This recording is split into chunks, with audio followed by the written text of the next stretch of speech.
Hey guys, so today's video I wanted to go over some of the AC7 questions, and I wanted to start just by talking about, this formula right here and what this means and how to use it, because it is kind of intimidating to look at for the first time. And so basically, so this is the transport equation, the free energy of transport, that I'm sure you've used and you've talked about in class and all of those things.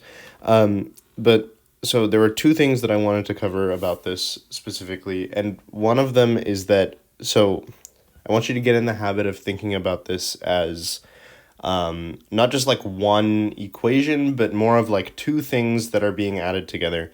So just keep in mind, and you'll see an example of this when I do some of the sample questions, but keep in mind that this left half of the equation, this is about concentration equilibrium. This right half of the equation, this is about electrostatic equilibrium. And we're just adding them together to get this total free energy of transport, but we can treat these as two separate things, and you'll see what I mean when I actually do the question that talks about that. And the next thing I wanted to talk about is delta psi, just because I know how kind of confusing this can be initially. So a lot of the times what you're going to get is he'll say something like, membrane potential of, negative 70 millivolts or something. And then you'll see in parentheses, like with respect to the inside of the cell.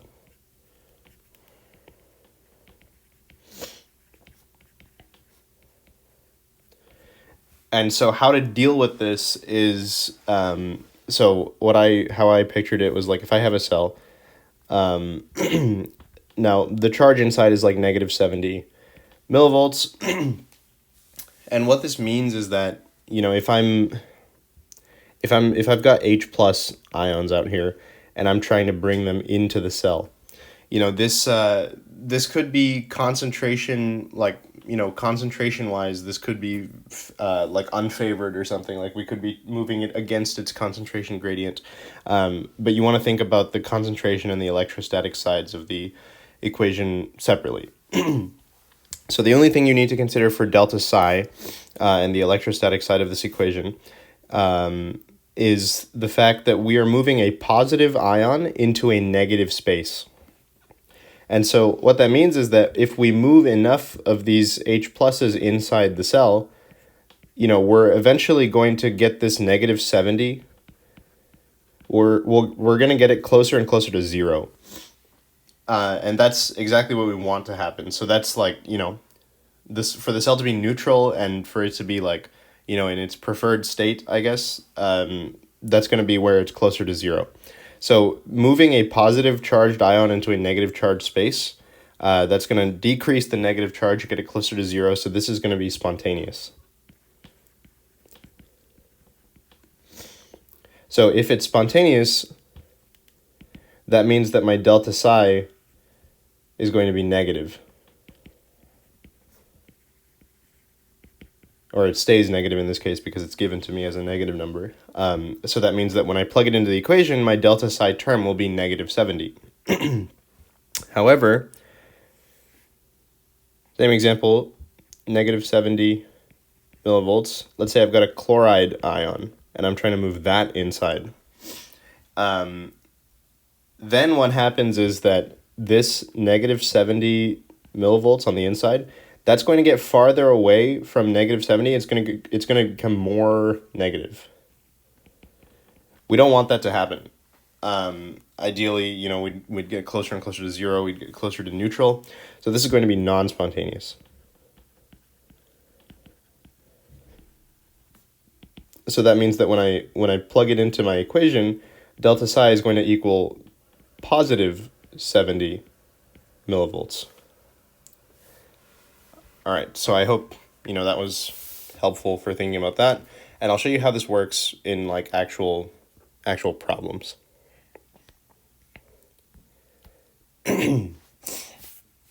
Okay, so this is kind of a weird one to start with because, he's given you this delta pH of 1.2. and I'll show you how to deal with that when you approach these problems. So the first thing I do is, like, I always write out my equation. So delta G of transport is equal to RT ln C2 over C1 plus the charge, the absolute value of the charge, times Faraday's constant times delta psi. Now, the weird thing about this is that, he's given you this delta pH, but the thing is, this delta pH actually works in your favor. It actually makes the question a little bit easier, because he's already told you, that, there's the interior is higher by 1.2 pH units, so he's already given you C2 over C1, essentially. The problem is he's just given you that number in terms of pH, and for concentrations we want to be thinking about hydrogen ion concentrations, but you know how to convert between the two. So my C2 over C1 term, it's going to be 10 to the negative 1.2. That's the ratio essentially of hydrogen ions between the inside and outside of the cell. So I now know this part of the equation. So RT ln of 10 to the negative 1.2. And now we can deal with the electrostatic side. So we're moving an H plus ion. So that means that Z is going to be 1. Faraday's constant is 23.1. And we are moving, so we know that delta psi is negative 120 for the interior. And we're talking about hydrogen ions being transported into the cell. So because we have a negative space and we're moving positive charge into that space, that's going to bring it closer to 0. So that's going to be spontaneous. So in that case, I can keep my delta psi as a negative value. So I can keep this as negative 0.120. And I'm just, that's 0.120 because I'm converting it to volts. You have to convert to volts if you want to use this formula. And so if I actually do this out, all the math, we get negative 4.47 kcal per mole.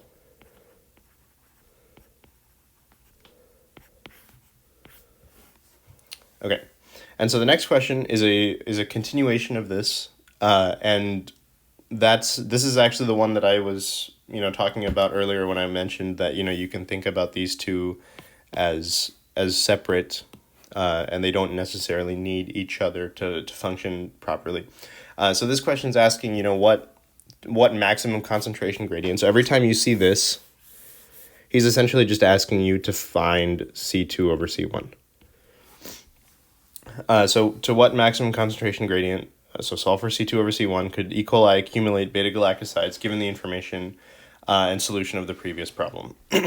So what this means is that, you have this proton motive force that's you can co-transport in H plus ions into the cell along with these beta-galactosides. So these beta-galactosides are coming into the cell as well. And so this proton motive force generates this negative 4.47 kilocalories per mole of energy. And that's negative, because we're generating it. And so the way that we do this when we want to use that energy to bring in the beta-galactosides into the cell is, since we're using that energy, it takes effort to use that energy. So instead of being a negative value, saying that we're creating that, or not creating, but, that energy is generated, I'll change that to a positive value. And in this case, this formula, so delta G of transport is equal to RT ln of C2 over C1 plus the charge times Faraday's constant times delta psi. We actually don't need this part of the equation at all, because it's not relevant to we only care about concentration here, and this part just isn't relevant because we already used that part to solve for the how much energy is generated by that proton motive force. So delta G of transport now, this is going to be positive 4.77. I think that was the answer, right? Should be 4.47.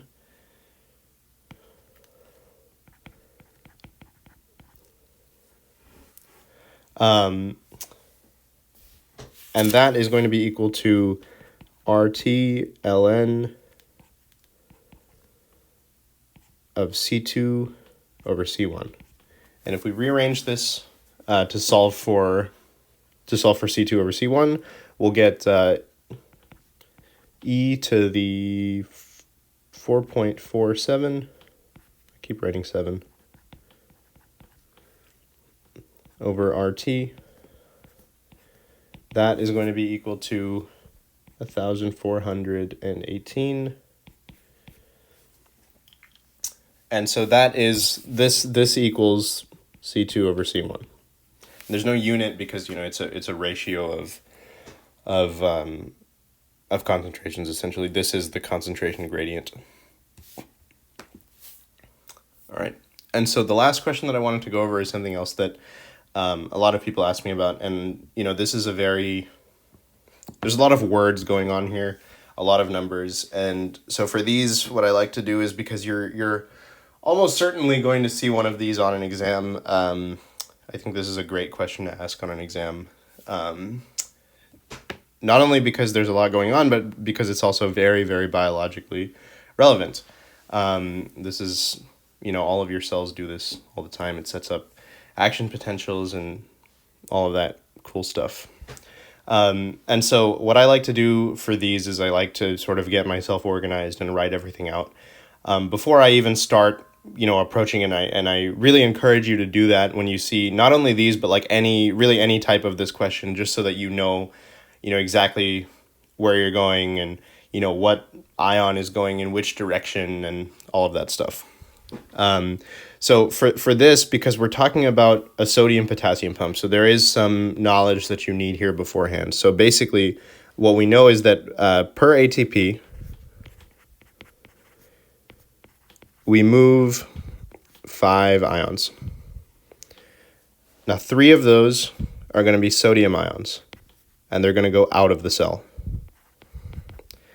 2 of those are going to be potassium ions, and they're going to go into the cell. And now, now I can say, like, okay, my concentration of sodium inside the cell is 0.008 molar. My concentration of sodium out of the cell is 0.147 molar.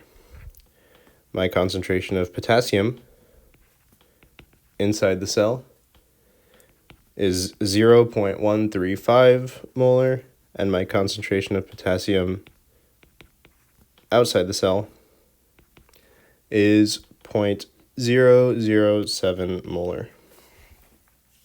So now this question is asking us, how much energy does this take to run the pump? And so essentially we have 2 separate transport equations that we need to deal with. We need one for sodium and one for potassium.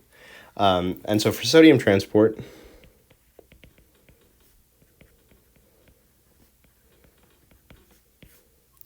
what that's going to look like is, so delta G of transport is going to be equal to RT ln C2 over C1 plus Z times Faraday's constant times delta psi.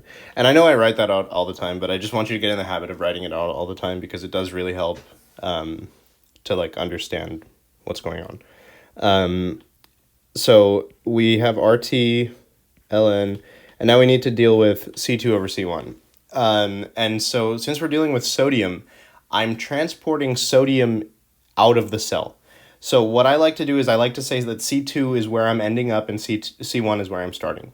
And so if I'm ending up out of the cell, C2 will be 0.147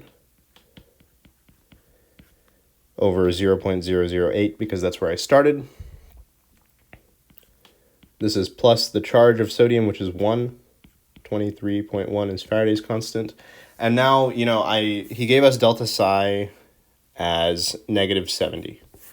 And that is inside the cell, negative relative to the outside. And so if I'm taking sodium out of the cell, I'm taking away a positive space a positive charge from a negatively charged space. So that's not going to be spontaneous because I'm essentially, I'm taking it farther away from zero. So this negative 70 is actually going to become positive 0.07 volts for this part of the equation. And if I solve that, I'm going to get 3.41 kcal per mole of sodium. Okay, so now we can do potassium transport.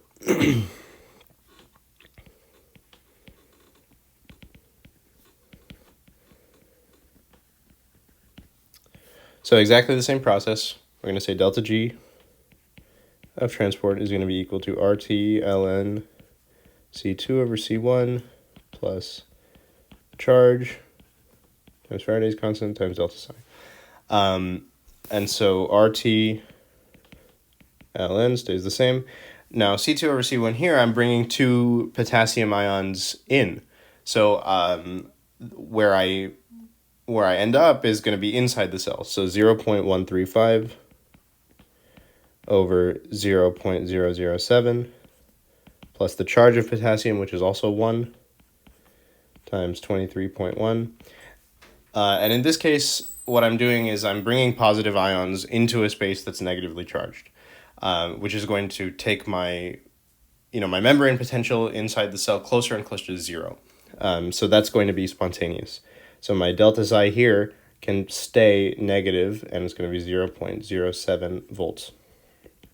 So I solve that out, and I get 0.21 kcal per mole of potassium. And so my net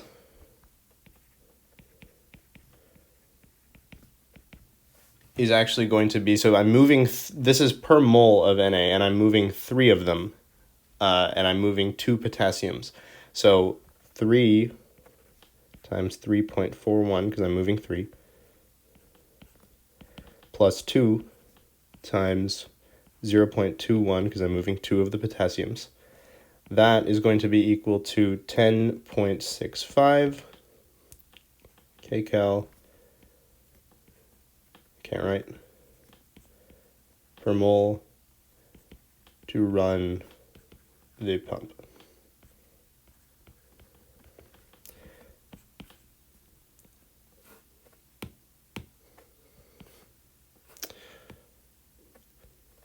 I really can't write today. Anyway, but you get the point.